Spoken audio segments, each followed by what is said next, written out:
Bonjour très chers auditeurs, aussi bien ceux qui nous écoutent depuis la radio Magnificat que ceux qui sont abonnés à notre chaîne YouTube Renaissance avec un E.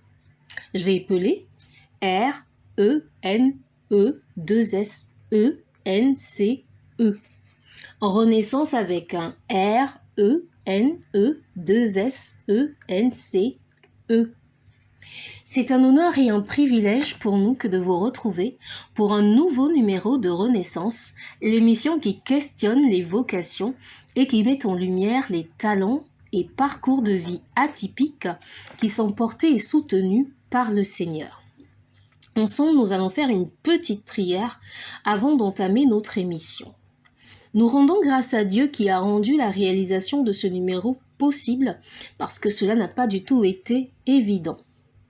Ça nous a demandé un peu de temps de recul, d'approfondissement dans le Seigneur, une retraite spirituelle pour aller chercher l'enracinement dans le Seigneur, chercher la face du Seigneur afin qu'il dispose de ce temps, qu'il parle au travers de nous, qu'il nous donne les mots, qu'il place lui-même les mots dans notre bouche pour faire ce travail, cette entreprise qu'est celle de témoigner une grâce et une responsabilité.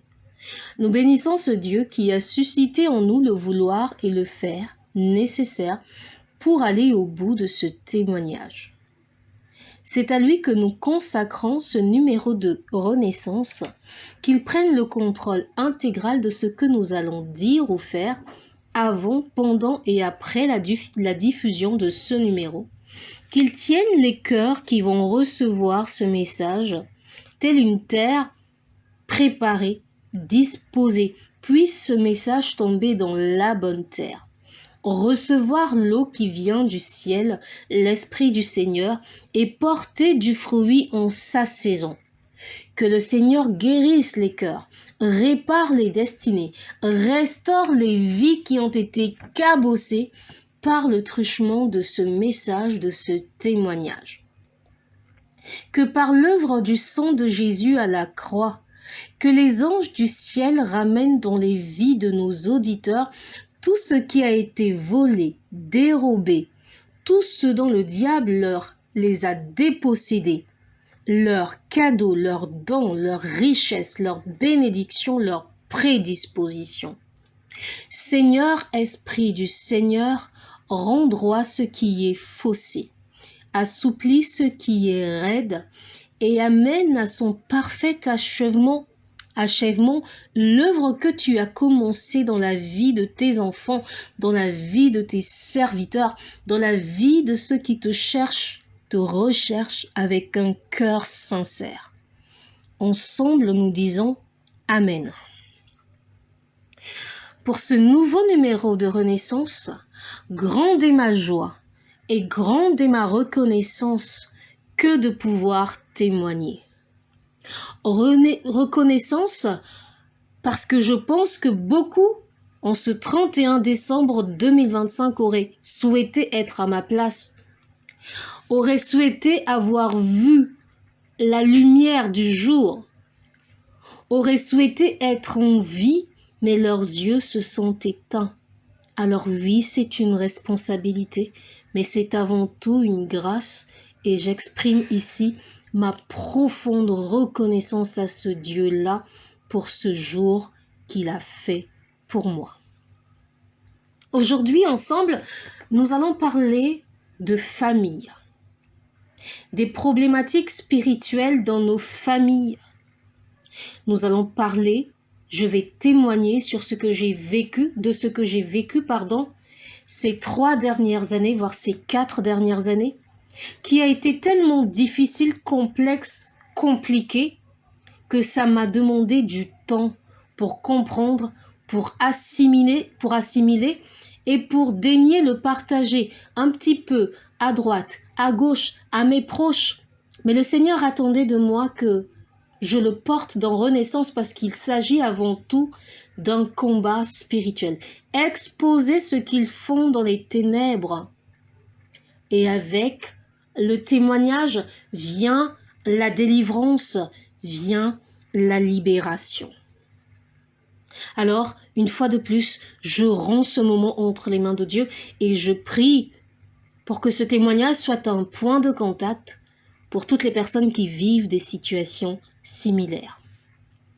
La vie sur Terre, vous le savez, est une lutte de tous les instants. Et le Seigneur nous dit dans sa parole qu'il nous envoie dans le monde tels des agneaux au milieu des loups. Des agneaux au milieu des loups. La lutte est intense. La lutte est inimaginable. La lutte est insoupçonnable et il n'est pas possible, mais pas seulement envisageable de s'en sortir sans Dieu.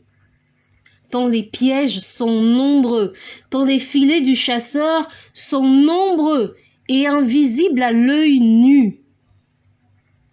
Tant les ennemis, les prédateurs, les loups sont nombreux, et ce, à absolument chaque étape de nos vies. Ils sont postés à chaque étape de nos vies. Le lion, et l'ours que David a combattu à l'abri des regards pour un jour combattre un géant au milieu du peuple. À chaque étape, un géant. À chaque étape, un challenge. Nombreux sommes-nous aujourd'hui et nous ne l'avons pas choisi, mais le Seigneur nous a appelés à être des David qui doivent combattre des géants, des Goliaths dans leur communauté, dans leur famille. Et le Seigneur nous dit, nous n'avons pas à combattre contre la chair et le sang, mais contre les entités de ce monde de ténèbres, contre les principautés, contre les dominations, pas contre la chair et le sang. Alors oui, nous sommes beaucoup à porter les souffrances, les douleurs, à partager les douleurs de David, mais parfois, on se retrouve à avoir des périodes de nos vies qui ressemblent aux souffrances de Jésus-Christ, et peut-être aux défis de la reine Esther, et peut-être aux grâces de Ruth. La grâce de Ruth ne s'est pas suivie d'une période sans épreuve. Chaque chrétien porte ses épreuves, mais aujourd'hui c'est David et son histoire qui m'appellent, qui m'interpellent pour dire combien ont été les déserts, et ils ont duré toute une vie, toute une vie. Ils durent toute la vie, toute la vie. La plus drôle dans nos histoires, nous qui avons des histoires qui résonnent avec celle de David le berger, puis le roi, mais aussi le fugitif. Le plus drôle dans cette histoire, le plus malheureux, il faut le dire, c'est que la lutte ne nous attend pas au dehors. Elle commence d'abord dans nos propres familles, comme avec Joseph. Elle commence dans nos propres maisons.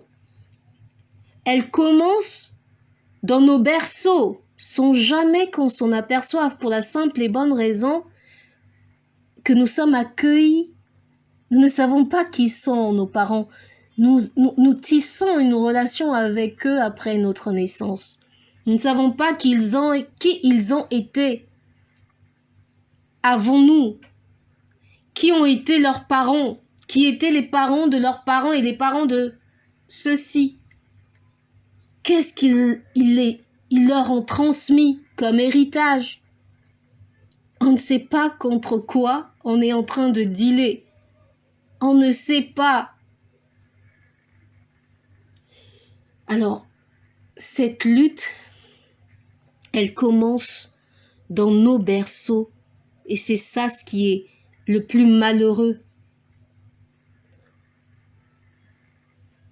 Nous sommes accueillis dans ce que nous considérons être des nids, et on se rend compte un jour, parce que finalement ce jour arrive, qu'on n'était pas dans des nids d'oiseaux, non. On ne nous a pas préparés à voler. Dans ces nids-là, on a brisé nos ailes. On a été élevés à la dure. On a été élevés dans des nids de serpents. Et c'est bien souvent sur le tard qu'on s'en rend compte. Et c'est bien ça l'œuvre et le miracle de Dieu. Il nous sort de là. Il nous sort de ces nids-là. Dans la famille, il faut se le dire, il y a des luttes. Quand une famille n'a pas reçu le Christ en esprit et en vérité, quand une famille a reçu le Christ juste dans la façade pour faire genre, parce que c'est culturel, parce que ça fait lifestyle, mais que c'est pas sincère, qu'il n'y a pas de racines, que c'est pas profond, ou même que c'est une façade pour embrouiller les radars, parce que les loups se déguisent en agneaux. Lorsque vous êtes dans ce genre de contexte-là, la casse est importante. La casse est importante et il suffit d'ouvrir les yeux et de regarder ce qui se passe aux alentours. La jalousie, l'envie, la sorcellerie, le mauvais œil. Pourquoi c'est toujours les enfants d'un tel?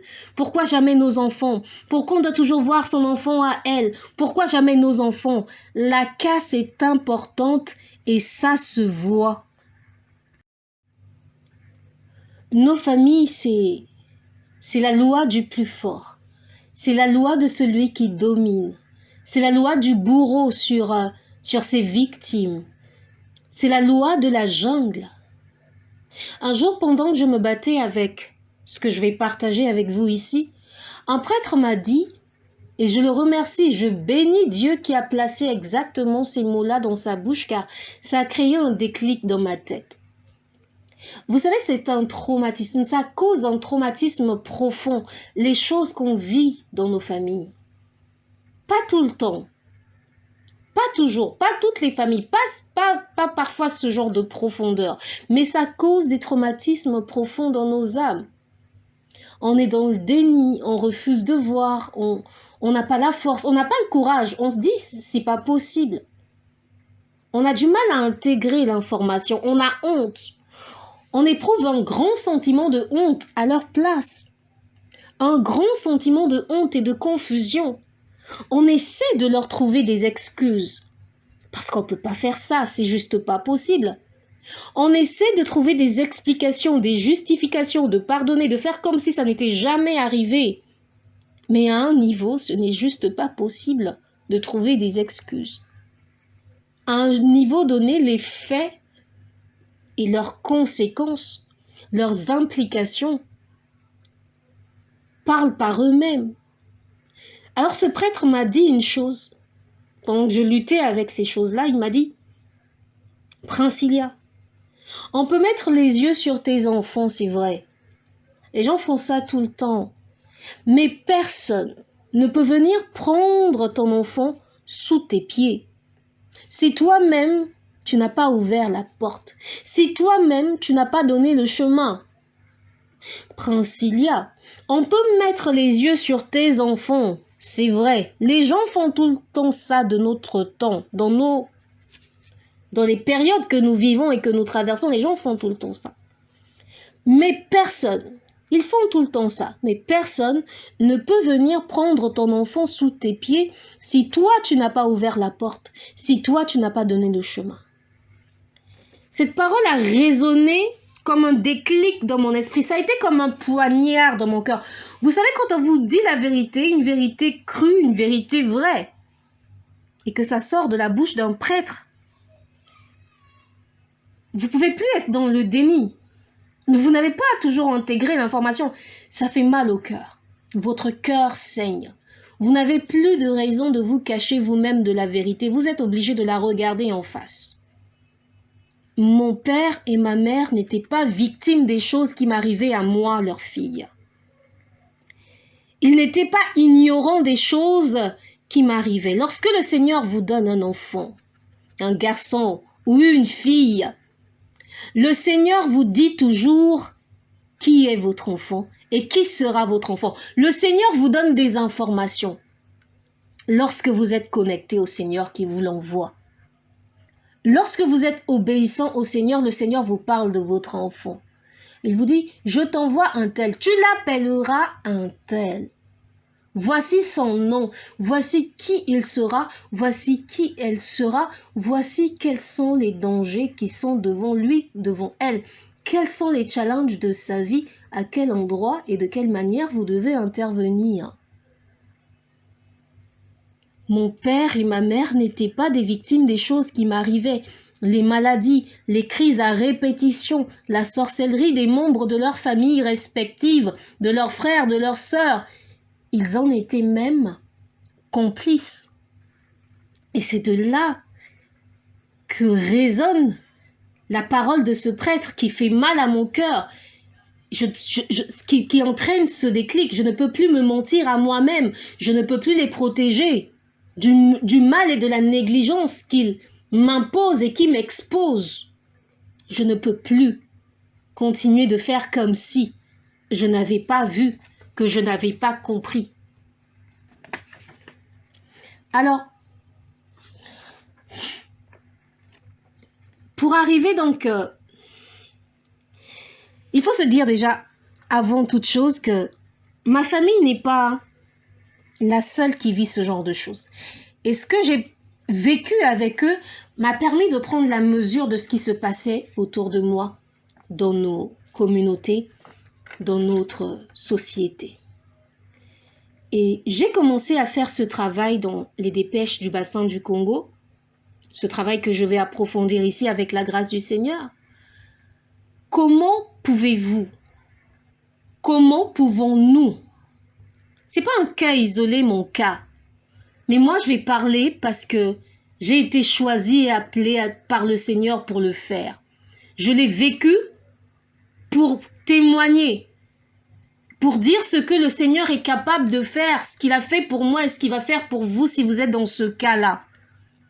Comment pouvez-vous, comment pouvons-nous vivre dans une société où les décès sont devenus un mal endémique?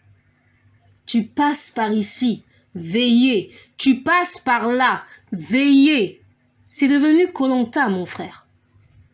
Chaque jour, un nouveau tombé. Chaque jour, un nouveau tombé. Un nouveau tombé et des gens qui l'ont vendu la nuit. Typiquement Koh-Lanta. Je ne fais pas la promo de l'émission, mais le principe, c'est bien cela. Comment pouvez-vous, comment pouvons-nous vivre dans une famille où les morts s'enchaînent à des mois d'intervalle? Des fratries sont sifflées comme du champagne, comme le vin des fêtes. Des mécanismes bizarres. Ils meurent tous d'un mal de tête. Un mal de tête, c'est-à-dire un symptôme. Ce n'est pas une maladie parce qu'on n'a pas le temps d'explorer. Les mêmes plaintes. Il a mal à la tête aujourd'hui, on l'emmène à l'hôpital, la personne meurt. Deuxième, deux semaines après, quelqu'un qui se plaint d'un mal de tête, on l'emmène à l'hôpital, il n'arrive même pas à l'hôpital, il meurt. Dans le taxi, pareil. Les mêmes plaintes, les mêmes scénarios. Accident de la voie publique, noyade, accident professionnel, mort dans le sommeil. Ils meurent tous pareil. Et parfois, ça se fait à des dates, des fenêtres précises. Des dates anniversaires comme si des contrats avaient été signés, des incantations avaient été faites, des malédictions avaient été jetées, des plafonds de verre placés au-dessus des têtes. Voilà ce dans quoi nous sommes à Brazzaville, au Congo. Au Congo-Brazzaville, précisément. Voilà ce à quoi ressemblent nos communautés, la réalité de nos communautés.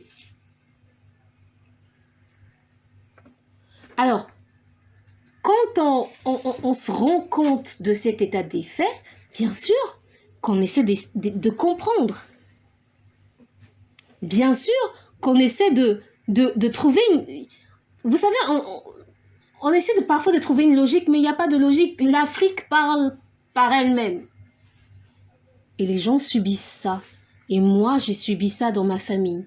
J'aurais pu être de ces gens dont la mort n'aurait pas pu être logique. Ils auraient pu trouver une couverture. Ils auraient pu trouver un motif. Mais le Seigneur n'a pas voulu. Le Seigneur en a décidé autrement. Mais pour arriver à la conclusion que ma famille était pourrie, ça demande du temps. Ça demande du courage, ça demande d'accepter de voir, oui, accepter de voir, car il n'y a pas plus aveugle que celui qui refuse de voir. Mais à un moment donné, les actes, excusez-moi, parlent par eux-mêmes. Les choses parlent d'elles-mêmes. Dans ma famille, pendant mon enfance, mon adolescence surtout, il y avait déjà beaucoup de choses, d'incohérences. Il y avait beaucoup d'incohérences entre les dires et les faits, beaucoup de violence surtout, qui remontent dans mes souvenirs. Parfois, je suis assise là, mon regard s'en va au loin. Il y a un flash qui revient, des mots, un acte de violence, un passage à tabac, l'incompréhension des gens de l'école, des gens qui me voyaient parfois avec un visage déformé. Beaucoup de négligence, beaucoup de violence. Donc les images, elles remontent dans les souvenirs et je me dis, mais comment j'ai fait pour survivre à ça? Moi, drépanocytaire, il paraît drépanocytaire. Comment j'ai fait pour traverser ça? Comment j'ai fait pour ne pas voir qu'il y avait quelque chose qui clochait, mais un peu plus que ce qui est admis de l'ordre de l'éducation? Pourquoi j'ai pas compris? Mais parfois, on se protège de cette vérité crue. Notre inconscient érige des forteresses autour de notre mental pour nous maintenir debout, sinon on s'écroule. Sinon on finit en dépression. On nous met sous anxiolytique et en effet, et pour moi c'était à ces âges-là déjà, 15 ans. Je me souviens qu'à partir de 15 ans, j'ai commencé à faire des crises de panique et je ne savais même pas ce que c'était. Je ne savais même pas que ça existait, que ça portait un nom. C'est avec le recul des enseignements sur la psychologie, des lectures sur la psychologie, le développement personnel, que j'ai commencé à mettre des noms sur des choses que je vivais. Mais chez moi, c'était ça ma normalité. À partir de 20 ans, j'atteignais des niveaux de stress tels que dans la rue, des inconnus, un opérateur d'ascenseur par exemple, qui va me dire « Et pourquoi tu as peur comme ça ?» On lit la peur sur ton visage, on lit la peur dans tes yeux. Sois courageuse. Il ne savait pas ce qui se passait chez moi, dans ma maison. La peur se lisait dans mes yeux. J'étais devenue une créature angoissée. Et je ne regrette, et je le dis, et je persiste là-dessus, j'insiste là-dessus.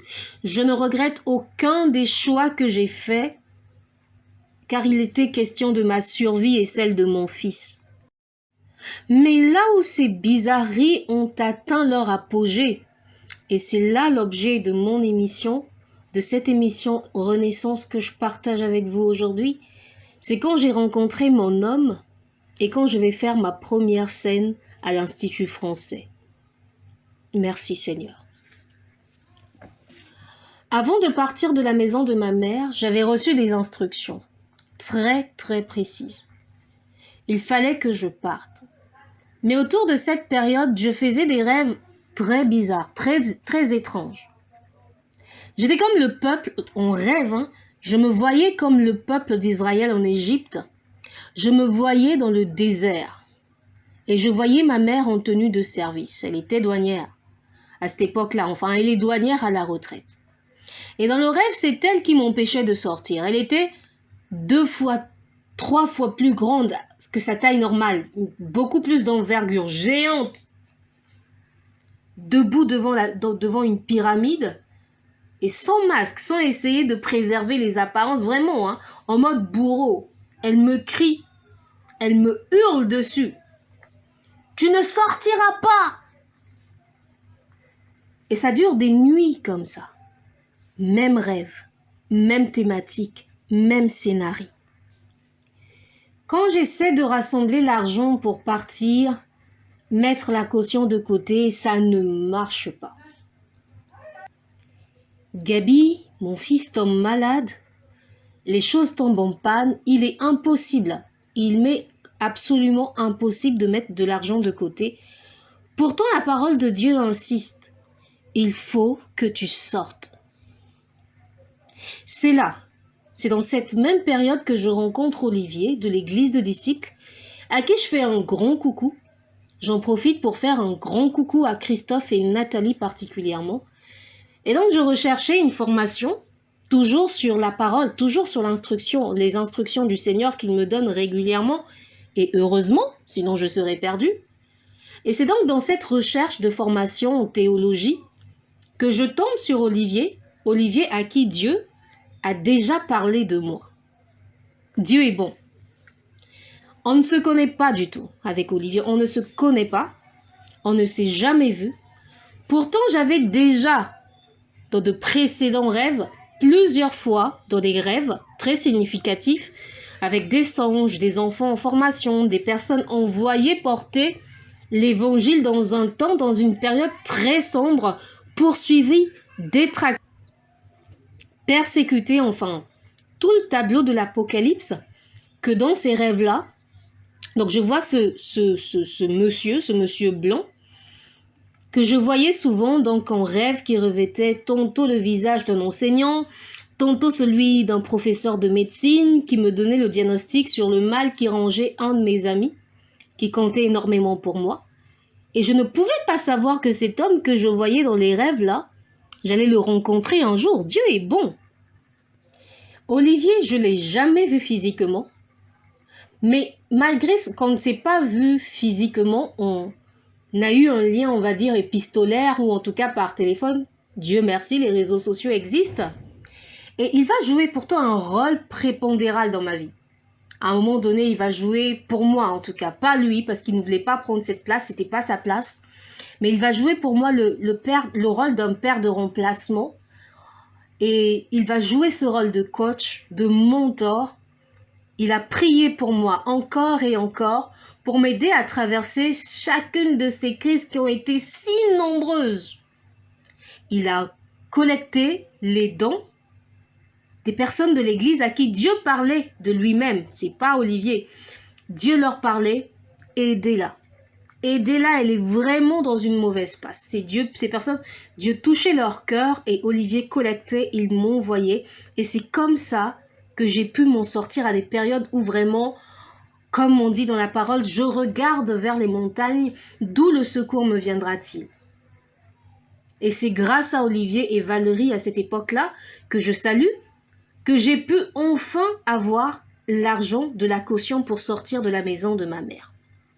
Mais je me rappelle que la crise que ça a créée, lorsque j'ai annoncé mon départ à ma mère, quelques jours en amont, mais moi, personnellement, ça m'avait quand même étonnée. Parce qu'à cause des crises intenses, des crises incessantes que je traversais avec elle à la maison, je me suis dit, mais souvent, je me suis retrouvée à squatter des motels, des maisons d'hôtes avec mon fils. Avec un œil au beurre noir, un air défait, un air pas bien. Pourquoi ça devrait poser un problème aujourd'hui que je me choisisse moi? Que je choisisse ma sécurité émotionnelle et celle de mon fils? Que je choisisse ma sécurité physique? Cette résistance n'avait pas de sens. En tout cas, pas à mes yeux. Tellement que la pression était grande, tellement que le bruit, les coups de fil à gauche, à droite, comme d'habitude. Je suis partie en plein jour de chez ma mère, mais je peux vous assurer que je suis partie de chez moi comme une voleuse, comme quelqu'un qui devrait avoir honte d'avoir fait cela. Je suis partie avec presque rien. Et là, elle revient, il était autour de 12 heures. Elle réalise que je le fais vraiment. Elle est très surprise et essaie de me prendre par les sentiments, mais ma décision est irrévocable. Là, essayons de faire ce qu'elle pouvait. Elle me donne un frigo qui coule, qui était déjà sur ces derniers jours, mais c'est mieux que rien. C'est comme ça que je sors de la maison de ma mère. Je pars comme ça. Et c'est comme ça que je quitte le pays d'Égypte que je voyais si souvent en songe. Mais les choses ne s'arrêtent pas malheureusement là. Je crois que c'est même là que les choses vont commencer. sur les conseils des amis qui ne connaissaient pas du tout mon histoire, pas en tout cas dans les moindres détails, qui ne connaissaient pas mon vécu intime, qui n'étaient pas là pour m'ouvrir la porte de leur domicile quand les crises frappaient fort, quand avec ma mère ça atteignait le summum, ou quand elle me demandait elle-même, parce qu'elle était, elle était dans elle faisait des séances de prière avec des pasteurs. Nous savons c'est quoi les pasteurs aujourd'hui. Elle faisait des séances de prière avec des pasteurs la nuit, donc elle me demandait de quitter la maison et d'aller dans un hôtel le temps qu'ils fassent leur séance de prière. Personne n'était là pour m'ouvrir la porte de son domicile, à mon fils et à moi-même.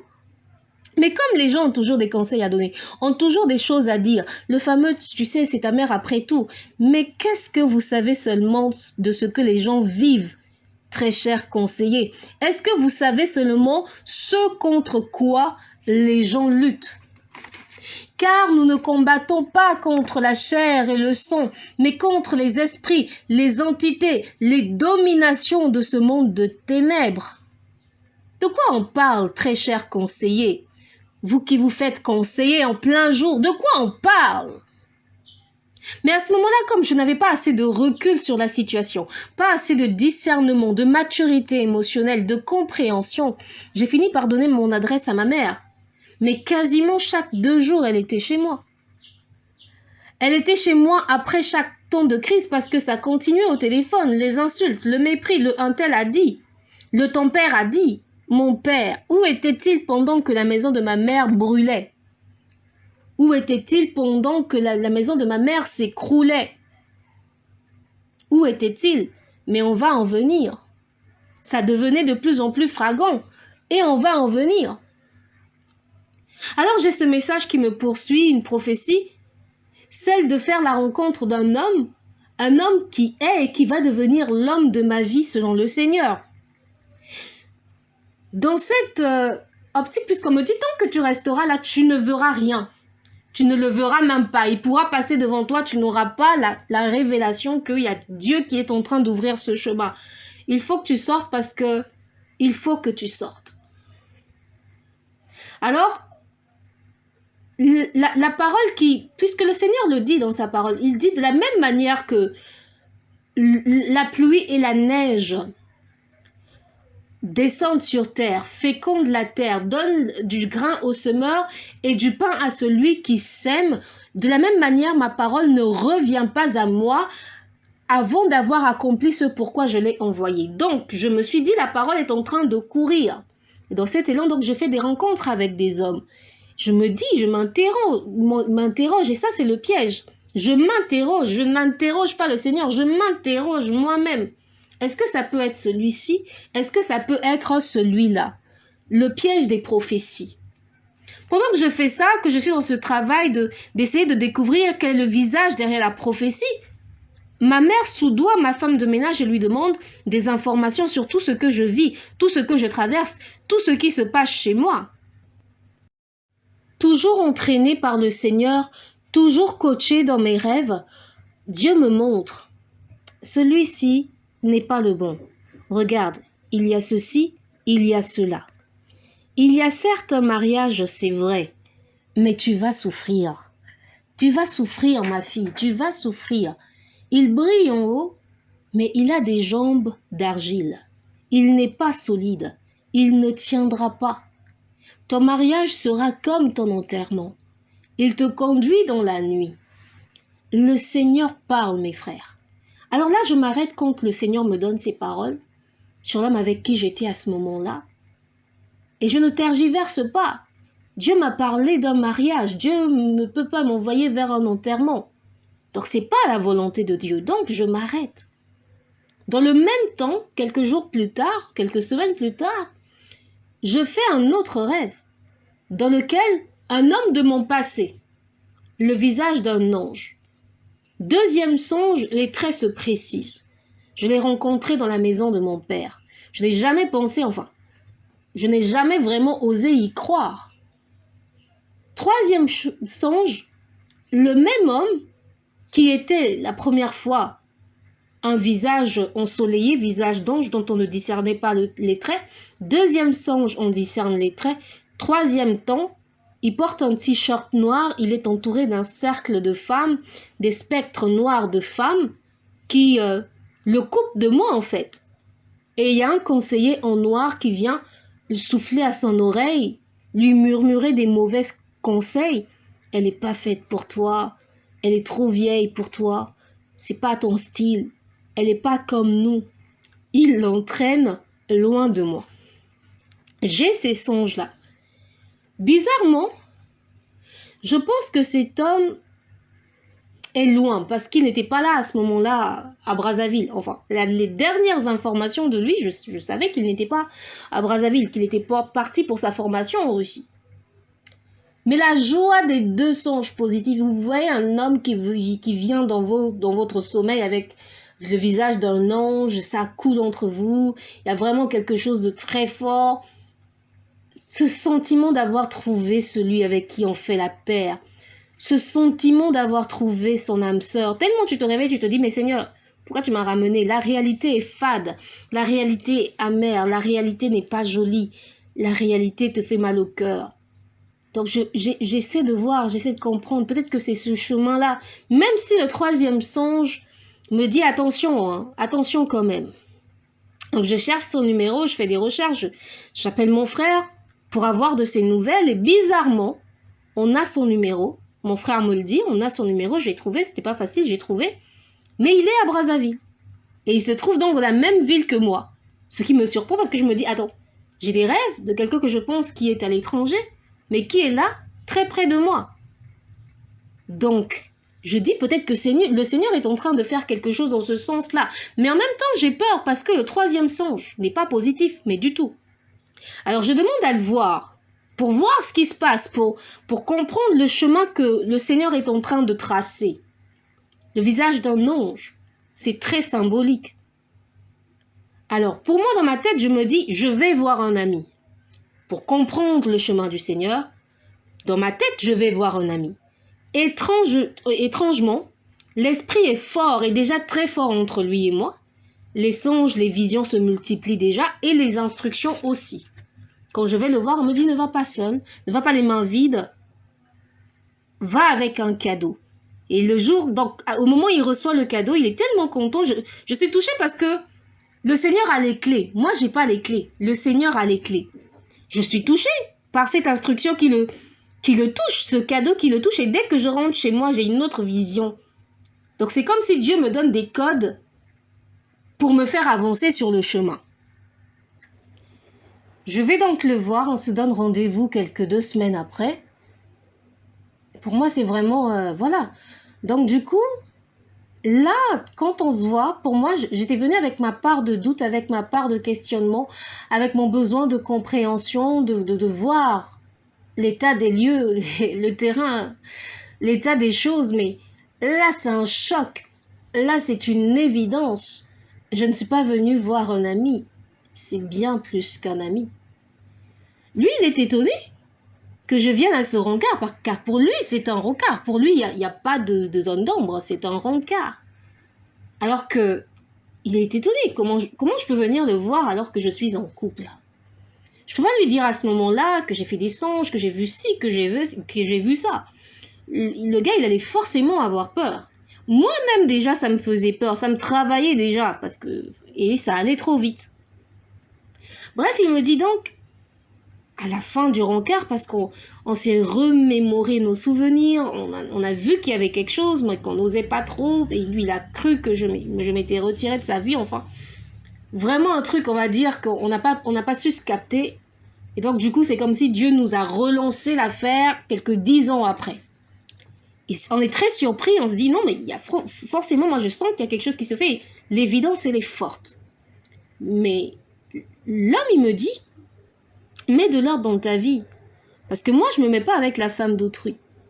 J'aimerais pas qu'on me fasse ça à moi, donc je ne fais pas ça à autrui. Mais je te lâche pas. On est ensemble dans cette barque. Donc on est comme les 2 pieds, ce sont ces mots.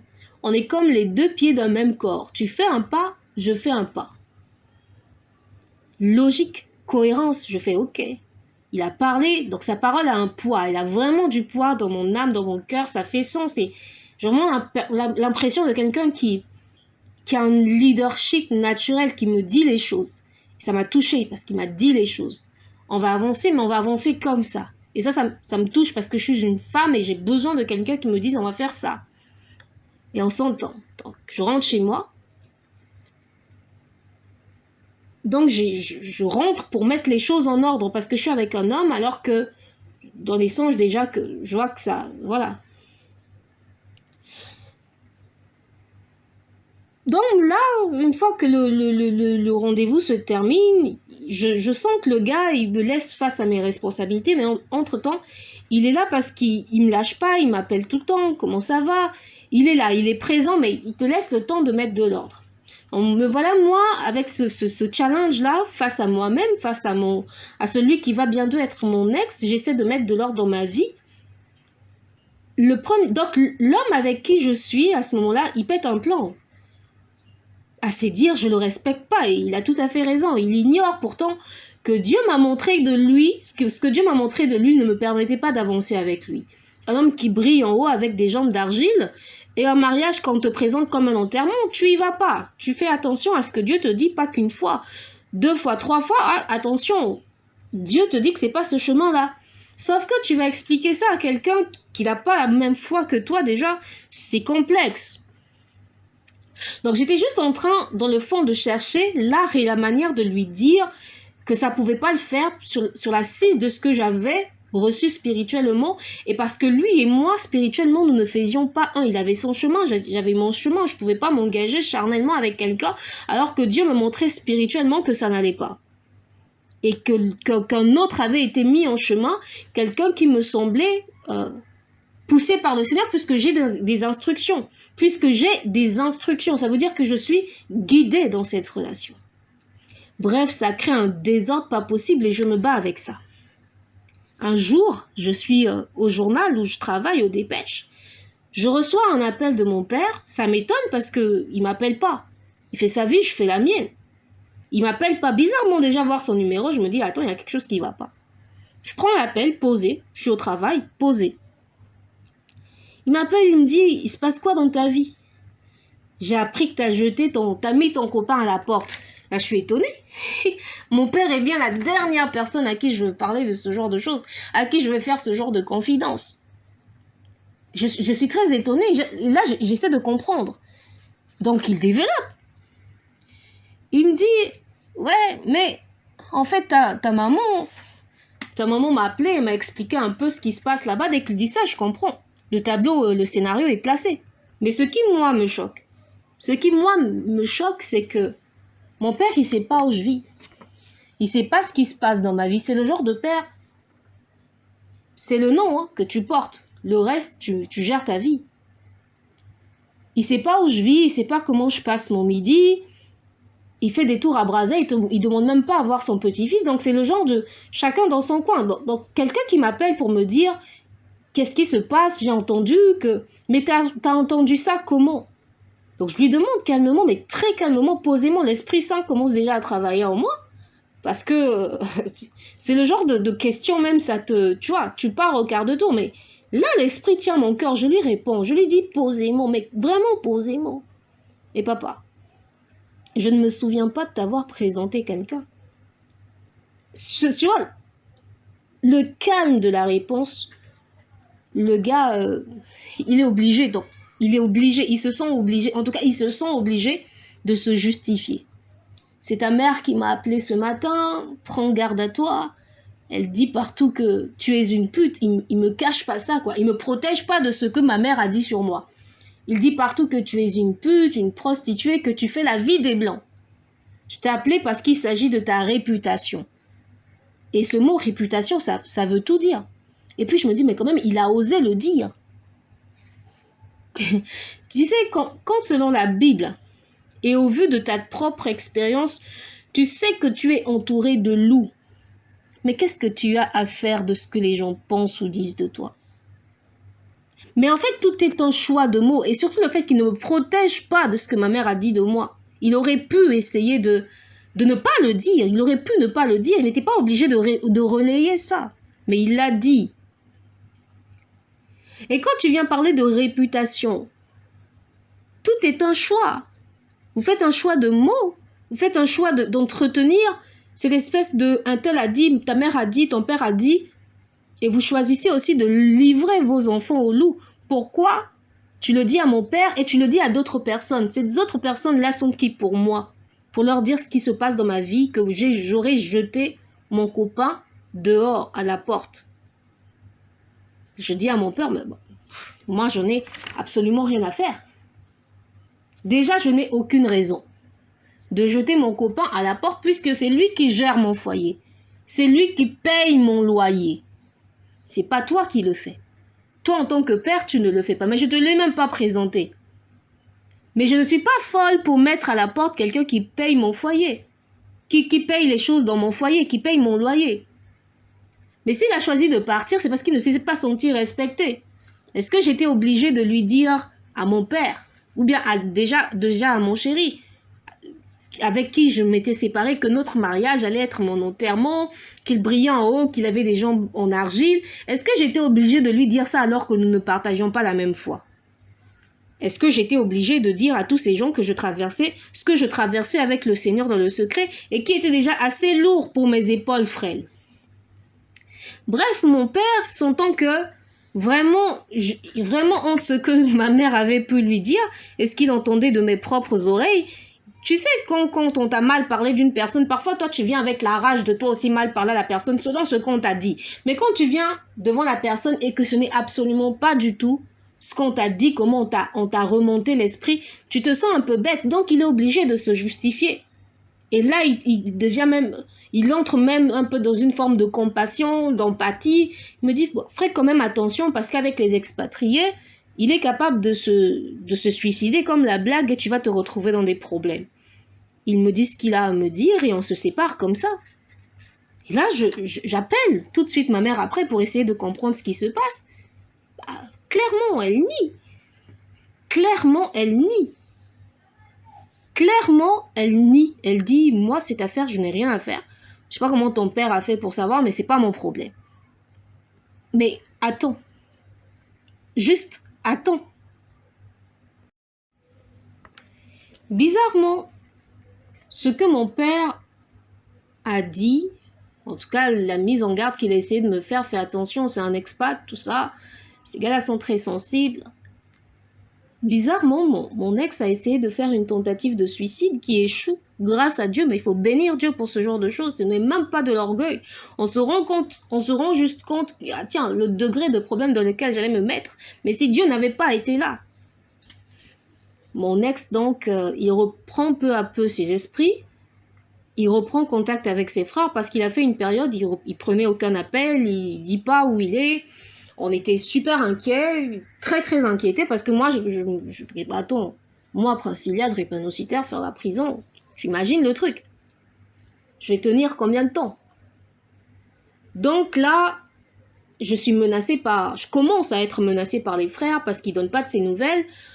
Et puis un jour, il commence à redonner de ses nouvelles à ses frères et il m'appelle donc un jour pour me dire, ouais, j'ai failli faire une tentative, on se voit, j'ai failli faire une tentative de suicide, mais grâce à Dieu, ça n'a pas marché, j'avais pris des comprimés, tout ça. Vraiment très dark comme histoire. Et là, tu te rends compte que tu t'es engagé dans un truc bizarre. Là, quand il reprend contact avec moi, il me dit, j'ai reçu un appel de ta mère. D'où vient le lien, on ne sait pas.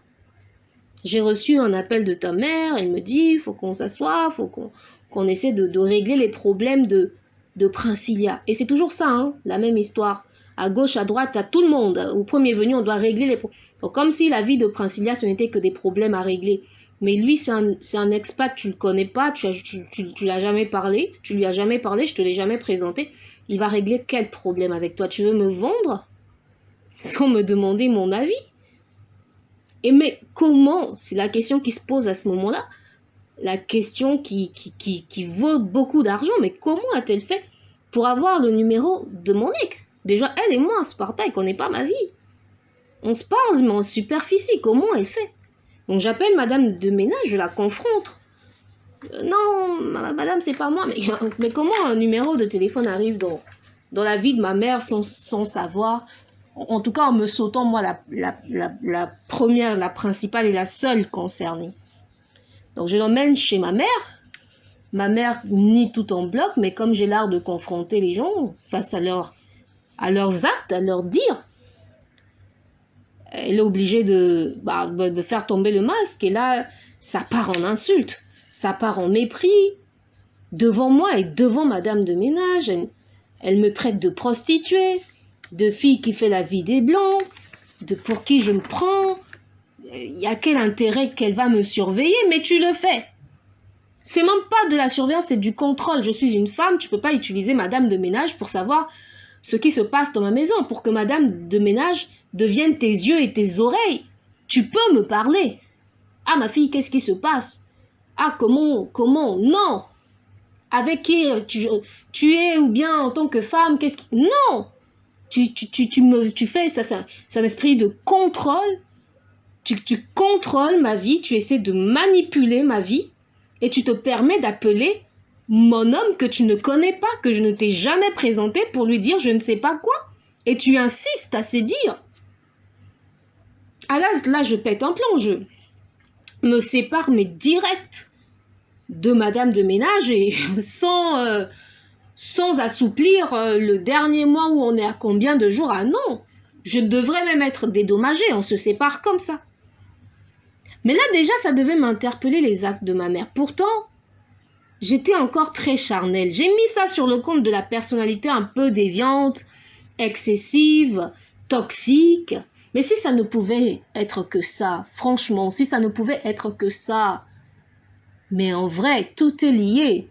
Le spirituel et le naturel sont liés.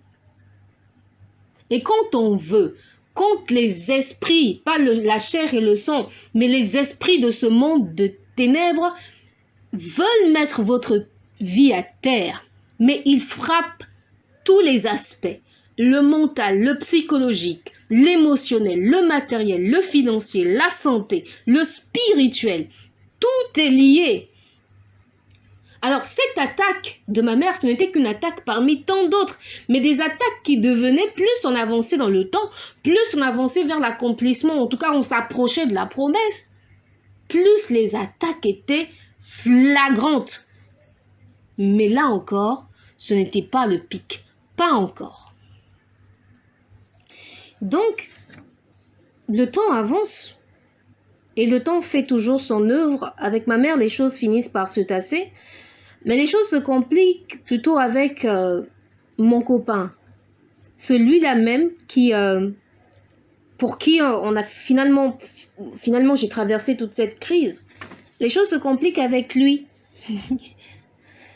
Et lui aussi, il a été choqué par toute cette histoire. Donc, il sait pas trop dans quoi il s'engage. Donc, je pense qu'il est un peu frileux par rapport à tout ça. Ce qui est normal. Mais je continue de le voir en rêve, sous la forme d'un ange, sous la forme d'un militaire. Il me défend contre les esprits de ma famille, de la famille de ma mère, de mon père. Et donc, ces rêves-là me rassurent, me font comprendre qu'il y a un chemin qui se trace. J'ai des instructions, j'ai des visions. Donc, tout va bien. Enfin, tout devrait aller bien, sauf que le gars, il prend un peu ses distances. Comme tous les couples, on a des problèmes de couple. Et moi, je mets pas ça sur le compte de mes histoires de famille, même si j'ai des songes qui ne sont pas du tout bons dans ce sens-là, de menaces. Je vois qu'il y a vraiment des choses qu'ils essaient de faire. Dans les songes, je perds des enfants. C'est très complexe et on a des problèmes. Et je pense que mon chéri, lui aussi, c'est un enfant de Dieu, donc il voit ces choses peut-être de son côté. Peut-être qu'il en parle aux gens de son église, et on sait ce que c'est aujourd'hui les églises, les pasteurs, donc ça devient très très compliqué, et je sais pas ce qui se passe de son côté, mais jamais moi je mets ça sur le compte de ce sont les esprits de ma mère. Moi je mets ça plutôt sur le compte du 3e songe que j'ai fait, où je le vois entouré de ce cercle de femmes, de ces spectres de femmes en noir, qui le déconnectent de moi, des femmes du monde finalement, des femmes qui ne sont pas en Dieu, et de se conseiller en noir, qui lui chuchote des choses à l'oreille, à son oreille, pour lui dire elle est pas comme nous, elle est pas stylée, elle est trop vieille et tout ça. Et là, je me dis, ça doit être ça. Je mets ça plus sur ce compte-là parce que c'est le 3e temps de notre rencontre. Même si j'ai déjà des rêves sur la suite, même si je vois qu'il y a un avenir, mais quand même c'est un obstacle qu'il faut prendre en considération. Un obstacle que si lui ne parvient pas à franchir, on n'avance pas. Et moi, je fais jamais la connexion à ce moment-là avec les choses que fait ma mère et que je le découvre, hein. Je le découvre plus tard par des choses qu'elle envoie à manger, des choses que je découvre ces choses et ça me fait absolument mal au cœur. Mais à ce moment-là, j'ai pas la force spirituelle. Je sais même pas comment faire. Je sais même pas en fait que à ce moment-là, je ne savais pas que les choses que je recevais à la maison, notamment le manger et même d'autres choses, ça travaillait dans la maison. Donc là, je me rends pas compte et donc du coup, la distance s'installe. Mais on est impuissant en fait. On est impuissant et quelque part on se dit si c'est vraiment le Seigneur qui m'a indiqué ça, si c'est vraiment le Seigneur qui m'a instruit, c'est que le Seigneur va gérer parce que moi je sais pas quoi faire. Je sais pas comment combattre ces choses-là. Donc je vais comme ça aveuglément et je suis plus sur le comportement de la personne. Je suis plus sur son caractère parce qu'il est dur de caractère, parce qu'il a reçu une éducation à la dure, parce que notre temps de noces quelque part est fini et parce que maintenant il me montre c'est qui va diriger dans de la relation. Donc du coup, je suis un peu loin des choses spirituelles. Et ce qui devait arriver, arrive un jour, il me laisse comme ça, dans vraiment 4 semaines de silence où il dit rien. Et avant ces 4 semaines, il y a des paroles meurtrières, tonton assassin, et donc ça me dépasse. Je me dis quand même, après toute cette prise de risque, d'obéissance dans l'esprit, même sans comprendre ce que Dieu me montrait, même sans marge de manœuvre, quand même le bruit que ça a créé, j'ai accepté de porter ma croix. J'ai accepté d'avancer dans cette relation parce que j'avais des instructions et il me quitte comme ça. Tellement que c'était fort, ça m'a dépassé, ça m'a dégoûté quelque part. Je me suis dit, ok, il me quitte, je vais pas m'asseoir pour pleurer, parce que quand j'ai vu ce à quoi j'ai dû être confrontée, j'essaie de comprendre. Je lui dis, mais viens, on va discuter. Non, ça va, Jean, on te quitte au téléphone, quoi. Je fais, ok. Il me quitte, je le quitte, mais juste la nuit d'après. Juste la nuit d'après, je vais voir ailleurs en espérant que ce soit l'esprit qui m'ouvre une autre fenêtre qui ne s'ouvrira que 5 jours, mais c'est assez pour prendre un rendez-vous dans la vie, pour se dire peut-être qu'on va se retrouver dans un avenir proche, un avenir pas si lointain, un rendez-vous dans l'avenir. C'est là que mon raisonnement devient purement charnel sur des motivations émotionnelles et sur l'arrière-fond d'une blessure de rejet. Bref, l'homme que je rencontre la nuit suivante, parce qu'on m'a pratiquement, je le dis, hein, comme une victime et je reconnais mon péché, mon tort. Je suis comme poussée dans les bras de cet homme. Attends, mais comment tu me lâches comme ça après 4 semaines de silence? Bref, je rencontre ce nouvel homme-là et ça va très vite. Et il m'ouvre des portes, ça va très vite. Il a l'air très amoureux. Il va jusqu'à mettre de l'ordre dans sa propre vie parce qu'il veut être avec moi, parce que voilà, ça coule, on a un travail on a des choses qui se font écho, nos engagements professionnels, artistiques, et c'est grâce à lui, grâce à son soutien, à ses efforts, que j'arrive à faire ma première scène avec les orphelins, et c'est là où se produit la catastrophe dans ma famille. Et c'est là où tout ce qui était caché va être révélé, et c'est là où je me dis, mais Seigneur, comment j'ai pu vivre là et ne pas voir ça?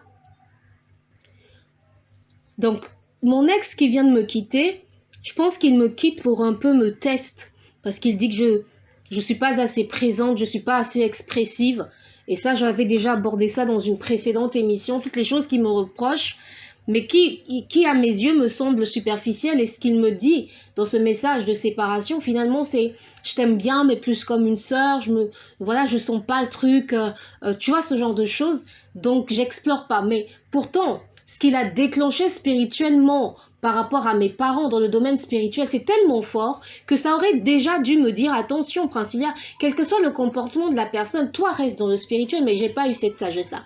Mais peu importe l'homme, peu importe l'homme, en fait, c'était pas le problème de est-ce que c'est l'homme de ma vie ou pas. C'était le problème, c'était l'homme. Je ne pouvais pas être avec un homme parce que finalement, je vais passer du premier homme au deuxième, du deuxième au troisième et tous les trois ont subi des choses. Tous les trois ont été menacés, mais le deuxième beaucoup plus que les autres.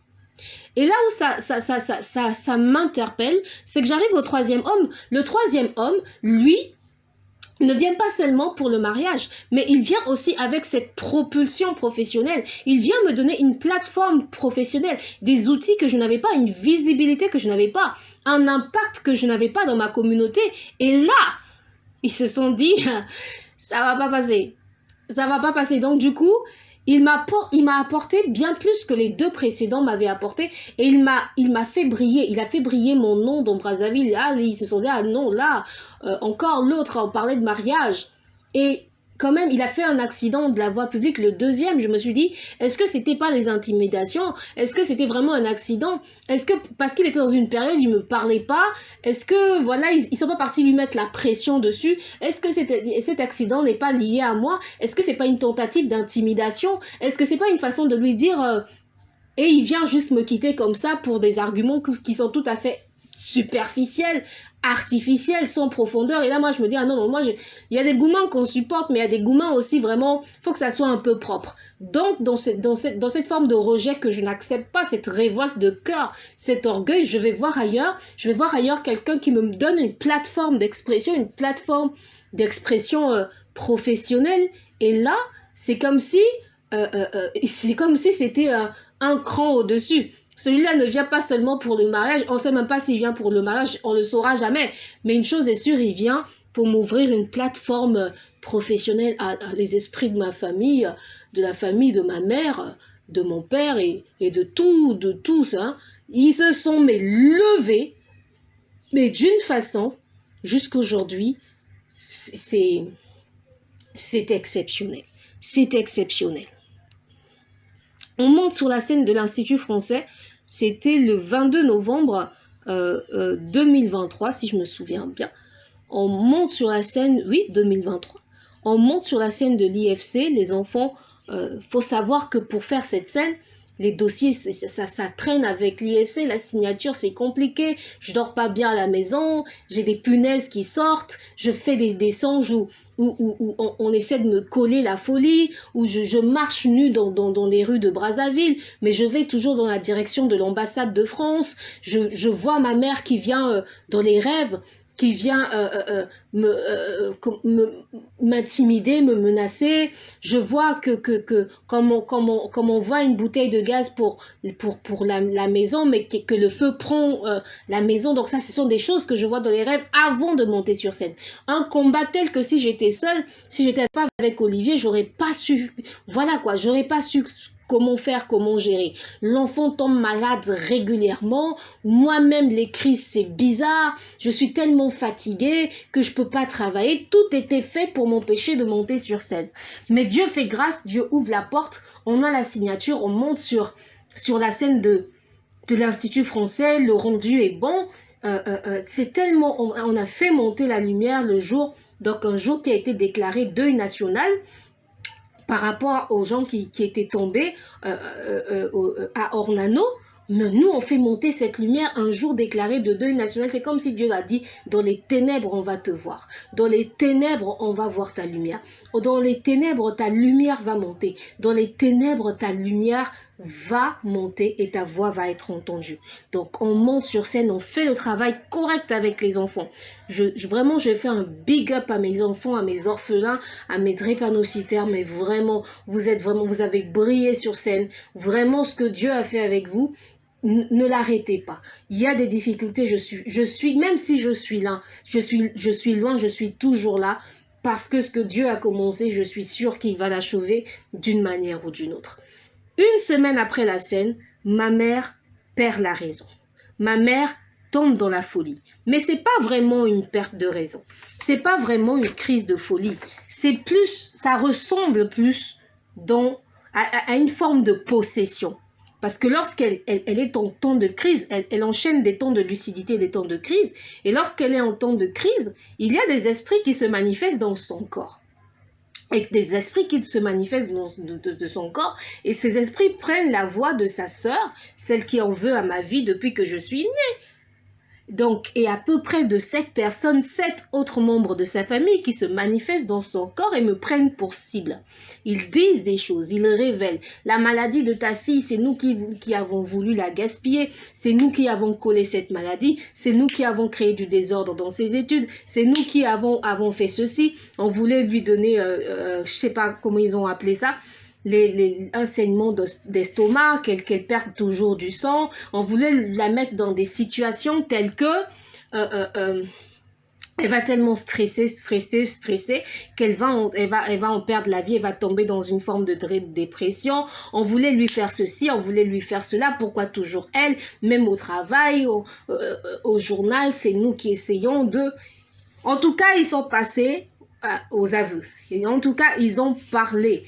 Ils ont parlé, et moi j'étais là avec mon fils, on était là avec la Bible, je me retrouve seule à gérer une crise. Si j'avais su, je ne serais pas venue avec mon fils parce que toute la nuit c'était chaud.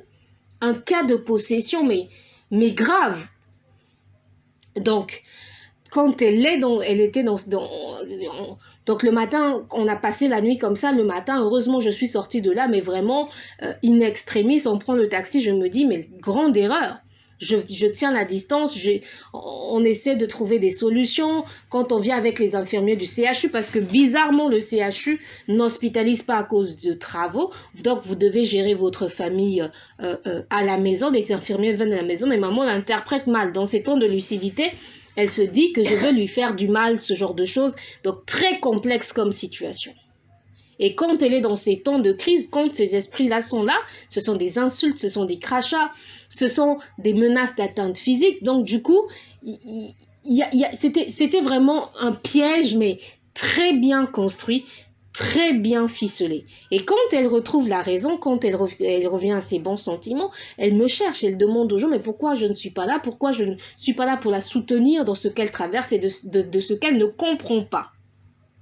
Donc, sa famille m'abandonne avec ça. Vous avez quelqu'un qui tombe, pas de réunion de famille, pas que je sache, mais moi, je reçois des coups de fil. Ta mère est où? Tu l'as abandonnée. Je suis avec un fils. Elle a des neveux, des grands-fils.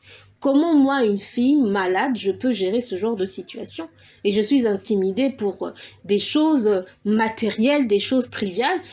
Personne dans tout ça ne demande à savoir comment je fais pour traverser ça. Personne ne demande à savoir où je me trouve.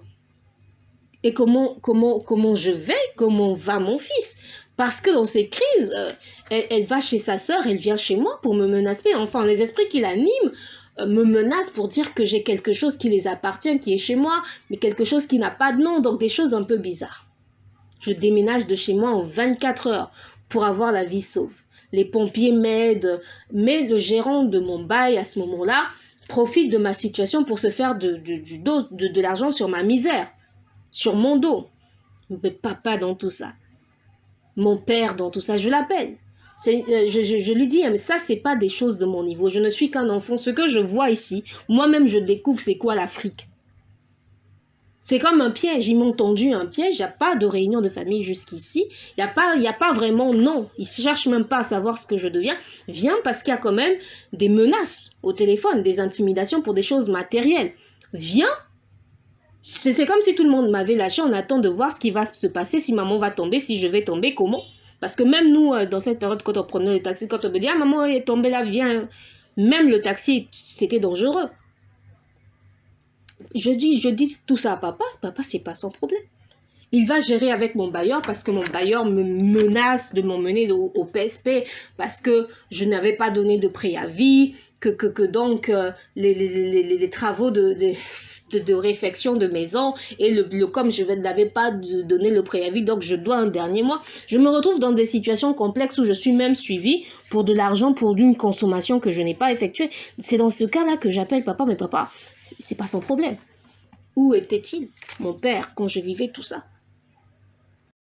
C'est une période très très sombre que je traverse et quand je fuis la maison parce que maman vient comme ça, je suis en danger physiquement parce que quand ces esprits viennent, sa force est décuplée, des choses comme ça. Heureusement que j'ai les sœurs de Anne-Marie Javoué qui, à ce moment-là, je bénis le Seigneur parce que mon fils et moi, on a toujours eu une famille partout où on est passé. Elles nous ont offert un logis. Les maisons d'hôtes, elles tiennent des maisons d'hôtes. Elles nous ont donné une maison avec tout ce qu'il y a comme meubles et tout à l'intérieur. Et c'est une occasion de faire de la pub pour elles. Elles nous ont logé 2 mois. Et elles ne pouvaient pas me garder plus longtemps parce que c'est leur fonds de commerce. Mais pendant ces 2 mois, je perds du poids. Je deviens comme un spectre. Et ça, les gens me le disent. Je perds du poids. J'ai du mal à manger parce que je suis plus capable de travailler. Et le travail, c'est pas un salaire stable. C'est pas un salaire fixe. C'est pas un salaire qui vient chaque fin de mois. Donc, du coup, le peu que j'avais, c'est parti dans maman est tombée à gauche, maman est tombée à droite. J'ai des maigres ressources pour acheter ces ordonnances et elle fuit parce qu'elle pense que je veux lui faire du mal avec cette piqûre, avec toutes les connotations qu'on donne à la psychiatrie à Brazzaville. Donc, quand les sœurs de Anne-Marie Javoué voient que je suis vraiment dans une situation délicate, elles me donnent ce refuge-là. Elles me proposent des anxiolytiques parce que les appels me stressaient, parce que j'étais stressée par tout ça, par le bailleur, par ta maman, on la voit pas, on va faire passer une annonce à la télé, donc des choses comme ça. Je suis tellement stressée qu'il y a une sœur qui me propose des anxiolytiques. Et là, je me dis, mais j'ai atteint un niveau, mais c'est quoi la prochaine étape? J'ai peur. Et les sœurs ont peur pour moi, elles ont peur pour mon fils. Elles m'ont dit, ta maman a craqué. Si toi, tu continues comme ça, toi aussi, tu vas craquer. Qui va rester avec ton fils? Tu es obligé de te maîtriser. Mais 2 mois après, elles me disent de sortir. Comment voulez-vous que je me maîtrise avec tout ça? Comment voulez-vous? Et c'est ainsi que je me retrouve grâce au réseau de l'Institut français à qui je dis un grand merci. Grâce à la collaboration que j'avais faite, les gens ont été émerveillés par le travail qu'on a accompli. Ça m'a ouvert les portes de l'Union européenne avec la conférence qui a été donnée sur les jeunes qui transformaient la vie dans leur communauté, qui transformaient la jeunesse et tout ça.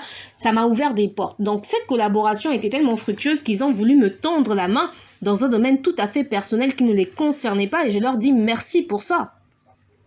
Mais où était mon père? Où était mon père dans cette période-là? Je vous le demande. Je vous le demande parce que les gens qui parlent, les gens qui disent des choses, est-ce que vous savez ce que les gens vivent dans l'intimité de leur famille? Vous ne savez pas, donc ne vous portez pas en juge. Ne vous portez pas en garant de la probité morale des gens que vous ne connaissez pas. Bizarrement, dans cette période, dans cette même période où maman faisait les crises, donc quand elle était encore dans les prodromes, dans les premiers signes, donc, quand on était encore dans une période où moi-même j'essayais de comprendre ce qui se passait, donc quand elle parlait, est-ce que c'était lucide, est-ce qu'elle avait conscience, est-ce qu'elle perdait la conscience, c'était comme, ça part, ça revient, comme un délestage, un moment elle est là, un moment elle n'est pas là, un moment elle est là, quand elle n'est pas là, ce sont ses sœurs qui parlent, quand ses sœurs partent, elle part avec elle parle avec elle, c'était quand même, c'était spectaculaire. Mais maman a dit des choses. Elle a dit des choses, non seulement sa famille a dit des choses, mais elle-même, elle a dit des choses sur sa famille. Elle a dit des choses sur elle-même aussi parce qu'elle n'était pas tout à fait blanche dans cette affaire. Et c'est là où le déclic du prêtre se fait dans ma tête. Elle ne pouvait pas ignorer. Ni elle ni mon père ne pouvaient pas ignorer ce qui se passait autour de moi, de ma vie. Elle a parlé de sa de fratrie, de ses frères, de ses soi-disant frères. Elle n'a pas de frères. Dans la réalité, elle n'a pas de frères. Elle a parlé de ses frères.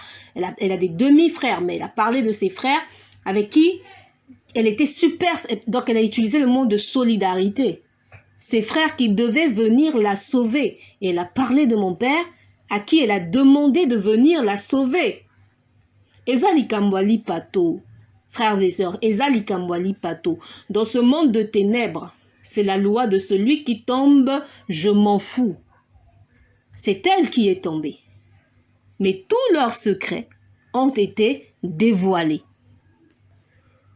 Tous leurs secrets, tout ce qu'ils faisaient dans l'ombre, tout ce qu'ils faisaient dans les ténèbres ont été révélés par son corps qu'elle ne maîtrisait plus, qui ne lui appartenait plus vraiment, qui était devenu là où tout le monde pouvait venir s'exprimer.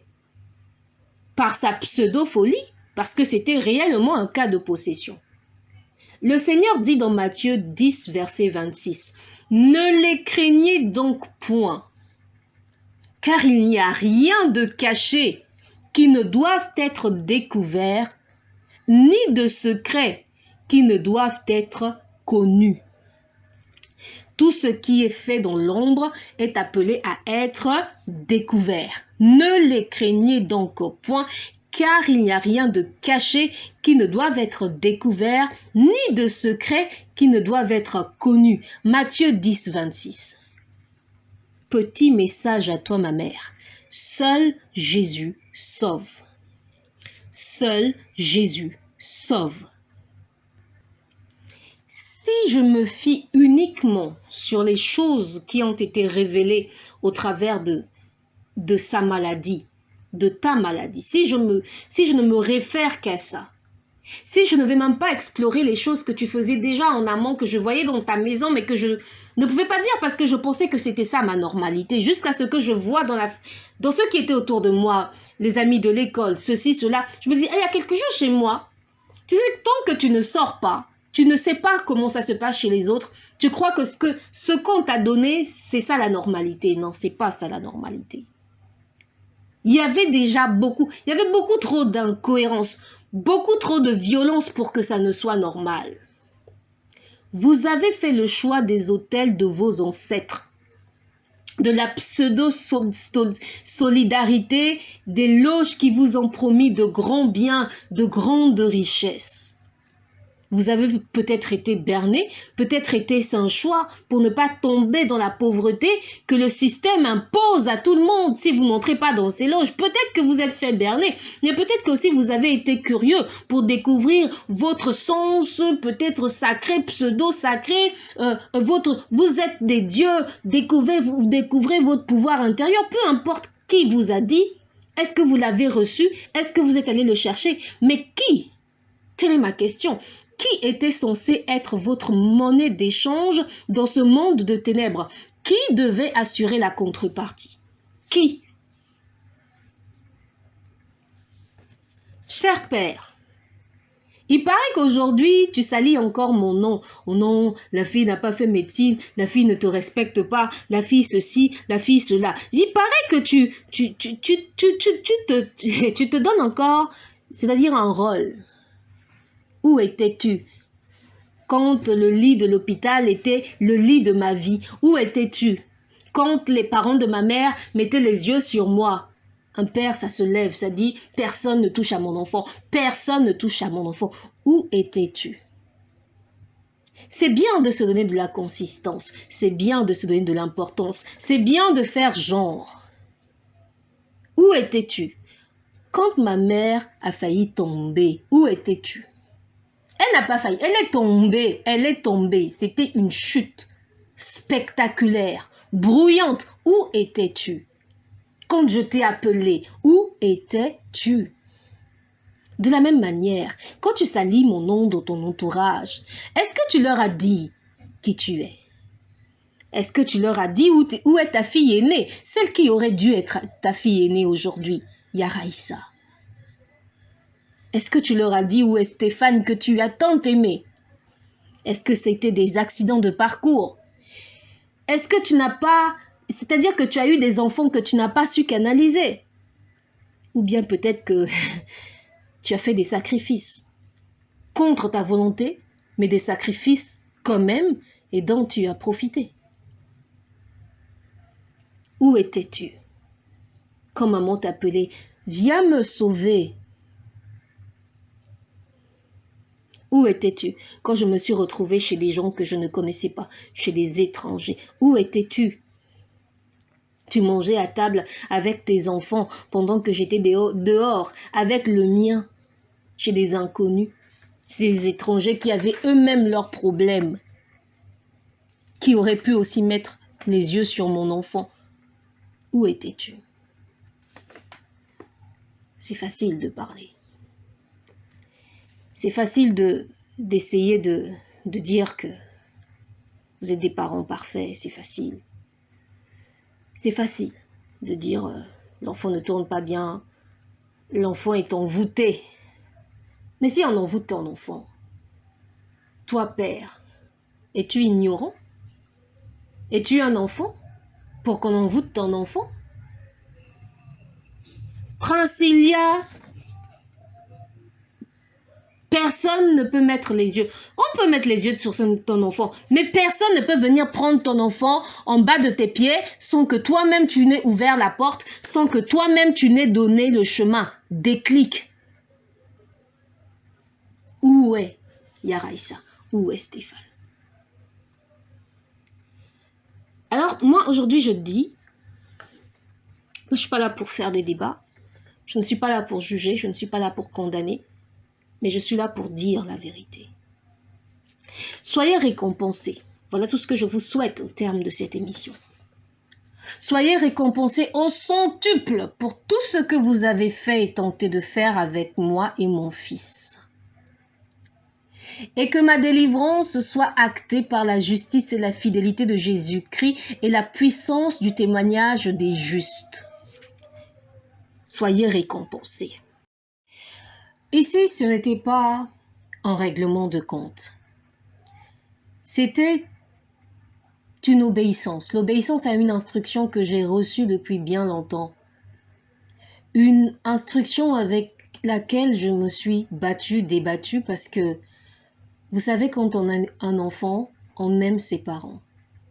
On aime ses parents à tel point que les parents peuvent te frapper, te faire du mal, te taper. L'instant d'après, tu reviens, parce que c'est ton père, parce que c'est ta mère, parce que tu les aimes, parce qu'il y a ce lien. J'ai essayé de garder tout ça pour moi. J'ai essayé de garder tout ça par-devers moi. Je ne me suis pas senti l'obligation. Je n'avais pas envie de parler parce que j'avais honte de tout cela. J'avais honte pour vous. Et je me suis sentie révoltée quand j'ai appris, quand j'ai entendu que vous continuez à me donner le mauvais rôle, malgré tout ce que vous avez fait, malgré tout ce que vous avez tenté de faire, malgré les attaques sur moi et même sur mon fils. J'ai essayé de continuer à faire comme si tout allait bien. J'ai continué à venir vers vous. J'ai continué à tendre la main, à tendre la perche, à essayer d'entretenir le dialogue.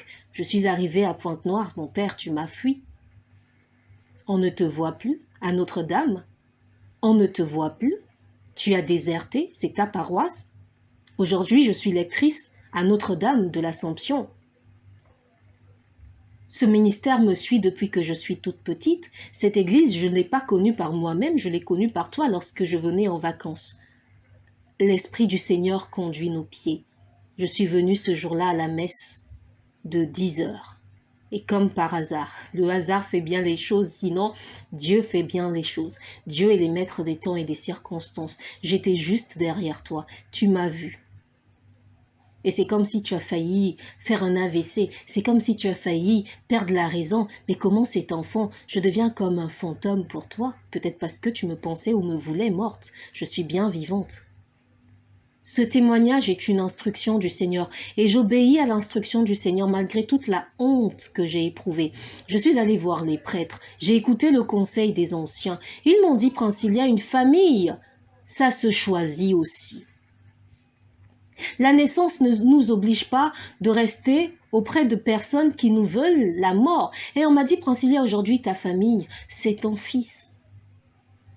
C'est ton fils. Si hier, tu n'avais pas la force de couper ce lien, mais aujourd'hui, tu ne dois pas le faire pour toi, mais pour ton fils.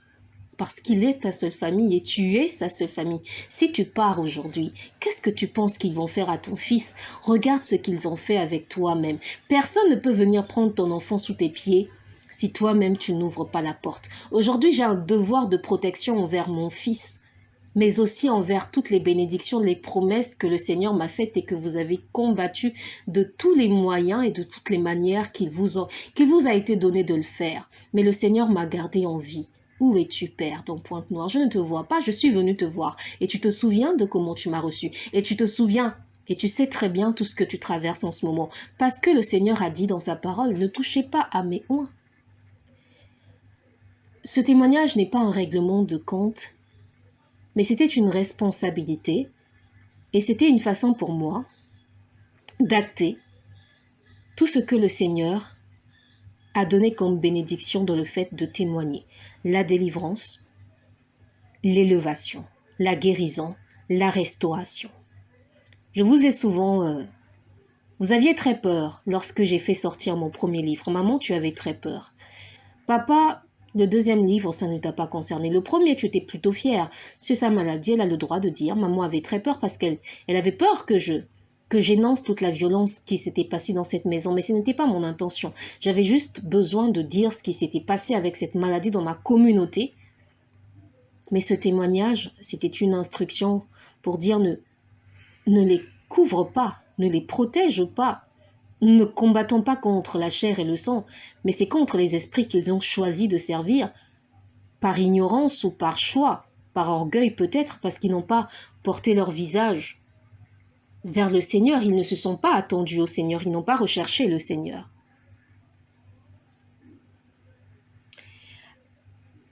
Je rends grâce au Seigneur pour sa fidélité, pour ce qu'il m'a permis de traverser. J'ai perdu des proches, j'ai perdu beaucoup. Je ne serai peut-être pas là aujourd'hui, je serai peut-être plus loin, mais ce n'est qu'un peut-être, parce qu'il y a des instructions comme ce témoignage auquel il faut obéir. Mais aussi, je serai peut-être morte, donc c'est une joie pour moi que de pouvoir témoigner en ce jour. Je rends grâce au Seigneur qui a permis et qui a rendu ce jour possible. Je rends grâce aux techniciens, à l'équipe technique de la radio Magnificat qui m'a encouragée à aller au bout de cette entreprise qui n'était pas facile pour moi parce que ça me demandait beaucoup de temps, de recul et de chercher la face du Seigneur qui dispose en moi le vouloir et le faire, et il l'a fait en un jour très symbolique, en ce 31 décembre 2025. Pour m'accompagner dans ce témoignage, le Seigneur m'a donné une parole ce matin, donc ce matin du 31 décembre 2025, et je tenais à vous la partager, à conclure cette émission avec cette parole que je trouve absolument merveilleuse, à point. La parole de Dieu est tranchante, elle va jusqu'à séparer l'écorce et le bois, l'âme et l'esprit, les jointures. Donc, Dieu est absolument merveilleux.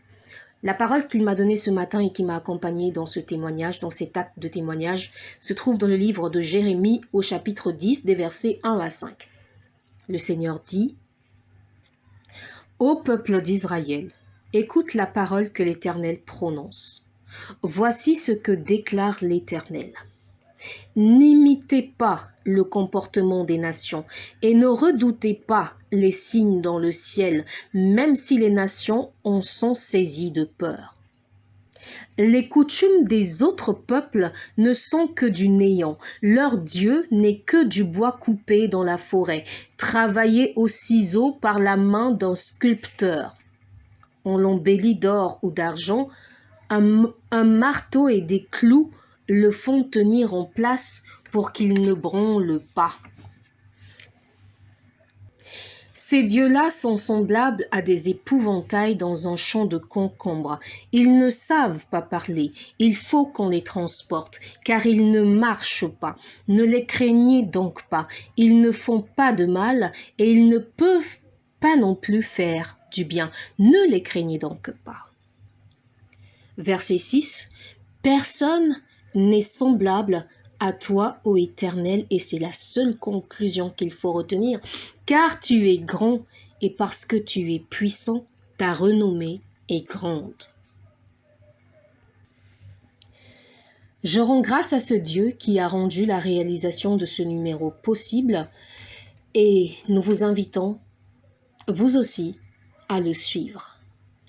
Le voleur ne vient que pour mentir, pour tuer, pour voler, pour détruire. Mais Dieu protège, Dieu nous protège, Dieu restaure.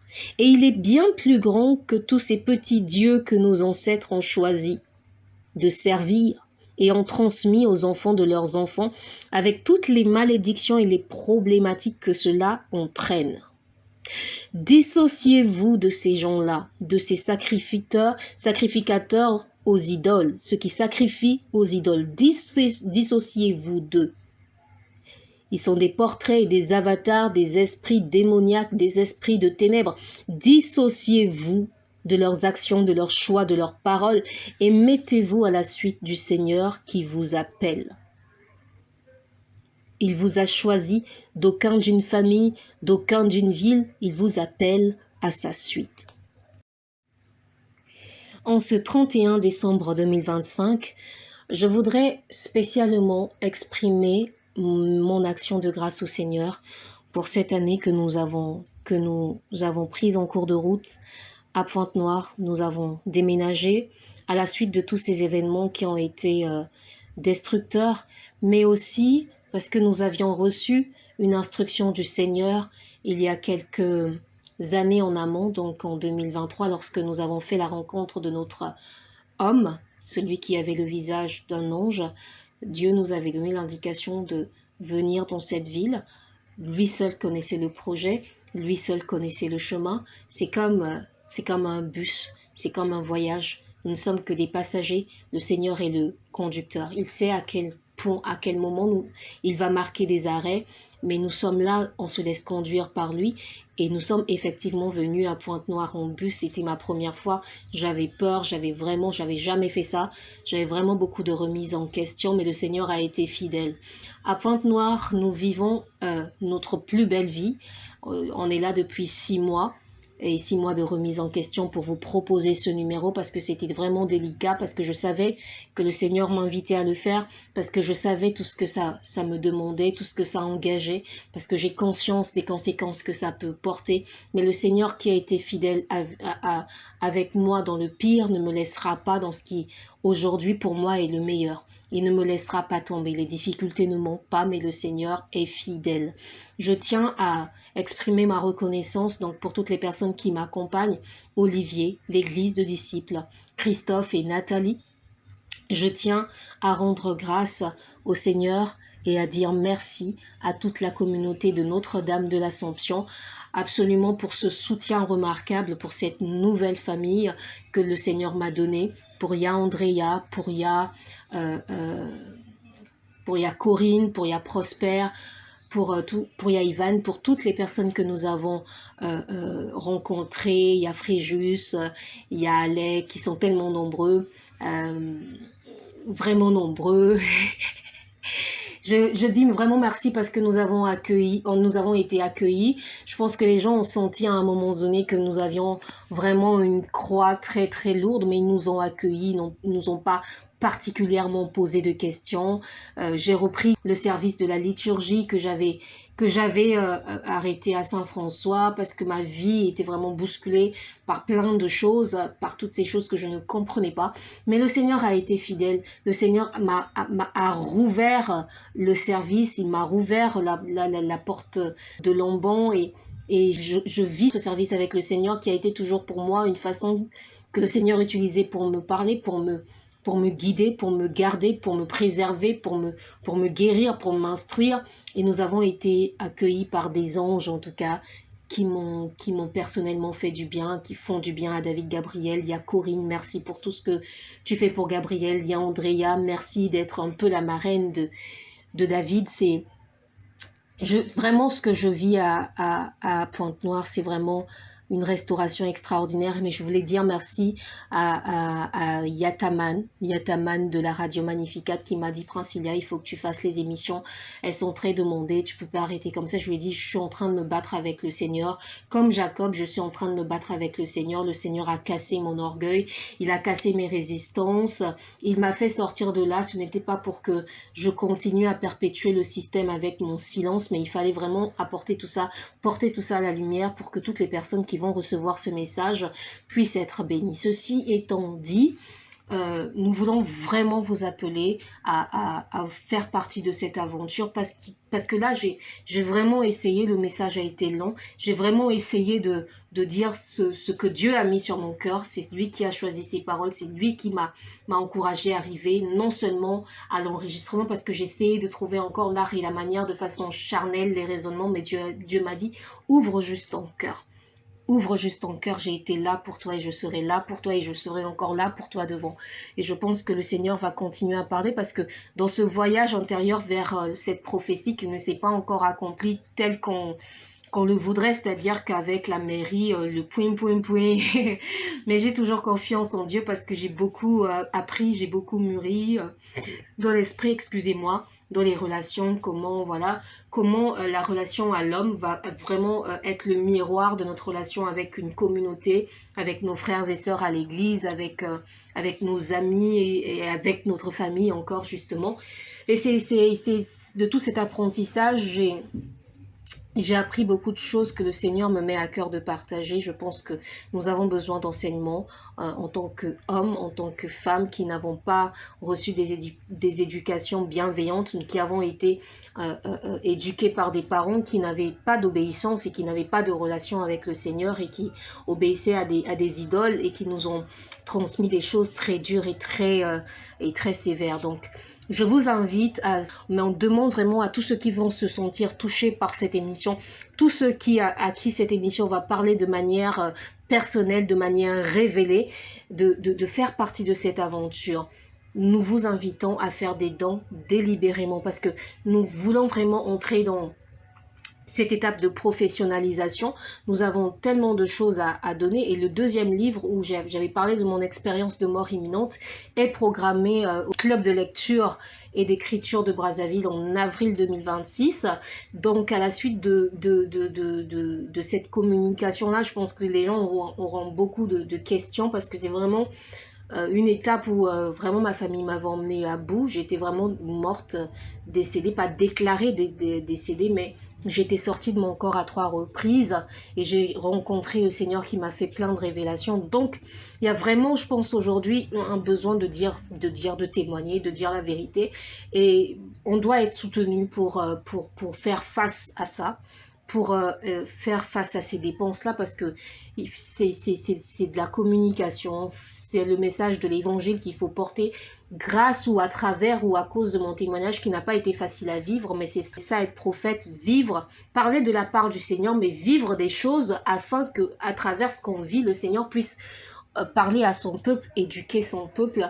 Et donc on demande du soutien et vraiment les personnes qui se sont touchées, manifestez-vous un petit don à la hauteur de ce que vous souhaitez. C'est comme à la messe, à la quête. Si vous avez 100 francs, vous donnez. Si vous avez 200, 500, vous donnez. Si vous avez 1000 francs, vous donnez. Si vous avez 10 000, vous donnez selon les dispositions de votre cœur. Selon les dispositions de votre cœur. Et nous, évidemment, on va prier pour tout ça derrière parce que il y a des sommes d'argent, il y a des dons qu'on nous donne qui sont qui sont comme un cheval de Troie, on fait rentrer. Et ça, je l'ai vécu justement avec mes parents. Et c'est des choses qu'on verra.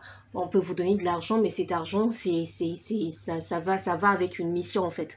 L'argent va avec une mission de détruire, d'atténuer la puissance de votre message ou en tout cas d'emmener de la brouille et tout. Donc l'argent que vous recevez, si c'est charnel, on le saura. Si c'est inspiré, si c'est vraiment le Seigneur qui vous envoie, on le saura et on priera pour que le Seigneur vous ouvre les portes, vous donne ces bénédictions parce que c'est problématique. J'ai compris sur le chemin par les témoignages que j'ai reçus de personnes aussi qui ont vécu ça, qu'il y a beaucoup de gens qui vivent ça.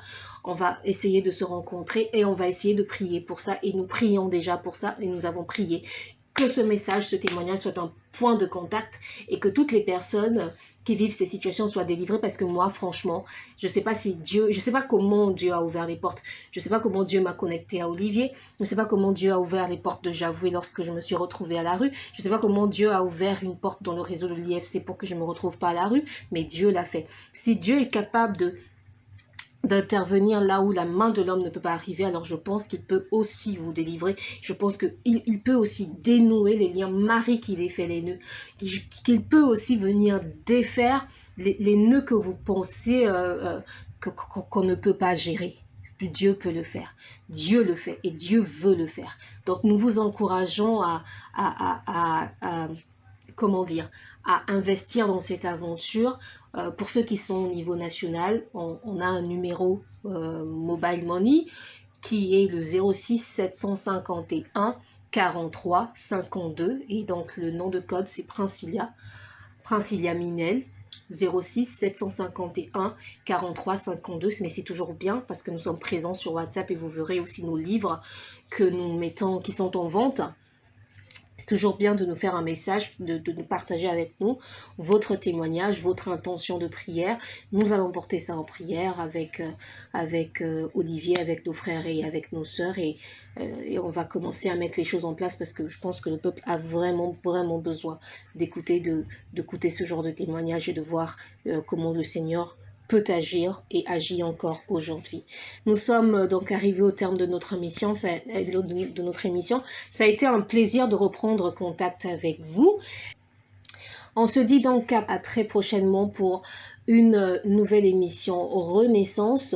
Nous vous souhaitons une très bonne année 2026, que le Seigneur achève en vous ce qu'il a commencé, que ce cycle qui arrive à sa fin en 2025 soit la fin d'un cycle et que vous puissiez vivre une nouvelle saison d'abondance, de prospérité, de bénédiction, que vous puissiez rentrer dans votre miracle, dans votre petit paradis sur terre, dans votre terre qui a été préparée, votre aller vers, va vers le pays que je te montrerai, va vers la ville que je te montrerai. Il y a des bénédictions qui t'attendent là-bas, il y a un mariage qui t'attend là-bas.